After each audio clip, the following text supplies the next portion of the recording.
అందశ్రీ నాకు ఆత్మ బంధువు, నా పెద్దన్న లాంటి వ్యక్తి. సీఎం రేవంత్ రెడ్డి.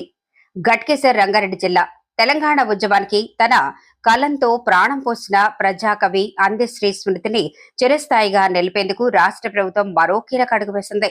రంగారెడ్డి జిల్లా గట్కేసర్లో ఏర్పాటు చేస్తున్న ప్రజాకవి అందశ్రీ స్మృతి వనం నిర్మాణానికి ముఖ్యమంత్రి రేవంత్ రెడ్డి శంకుస్థాపన చేశారు. ఈ సందర్భంగా జరిగిన కార్యక్రమంలో సీఎం అందశ్రీతో తనకున్న అనుబంధాన్ని భావోద్వేగంగా గుర్తు చేసుకున్నారు. మాట్లాడుతూ అందశ్రీ నాకు కేవలం కవి కాదు, నా పెద్దన్న, నా ఆత్మ బంధువు అని సీఎం పేర్కొన్నారు.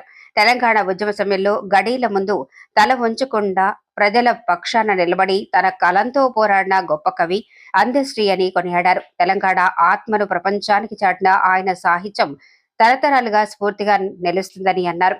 గత ప్రభుత్వ పాలనపై విమర్శలు చేసిన సీఎం ప్రజాకవి అందశ్రీని అప్పటి ప్రభుత్వం తగిన విధంగా గౌరవించలేదని, ఆయనను అవమానించిందని ఆరోపించారు. అలాగే ప్రజా గాయకుడు గద్దర్ను ప్రగతి భవన్ ముందు ఎండలో నిలబెట్టిన ఘనతను గుర్తు చేస్తూ ప్రజా కళాకారులను అవమానించిన ఆ రోజులు మళ్లీ రావని స్పష్టం చేశారు. ప్రస్తుత ప్రభుత్వం ప్రజా కవులు, కళాకారులు, ఉద్యమకారులకు సముచిత గౌరవం కల్పిస్తోందని తెలిపారు.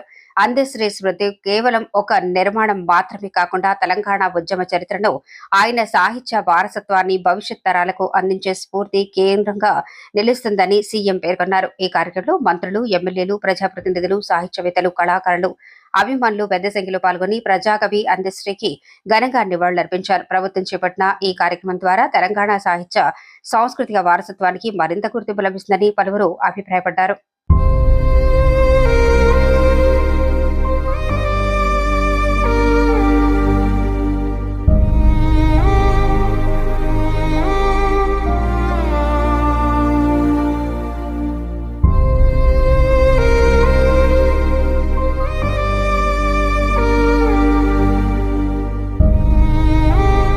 నాలుగు కోట్ల తెలంగాణ ప్రజలకు అందశ్రీ గారు కవిగానో, గాయకుడుగానో, తెలంగాణ ఉద్యమకారుడుగానో పరిచయం ఉండొచ్చు. నాకు మాత్రం కవి, గాయకుడు, తెలంగాణ ఉద్యమకారుడే కాదు, నాకు అందశ్రీ ఒక ఆత్మ బంధువు.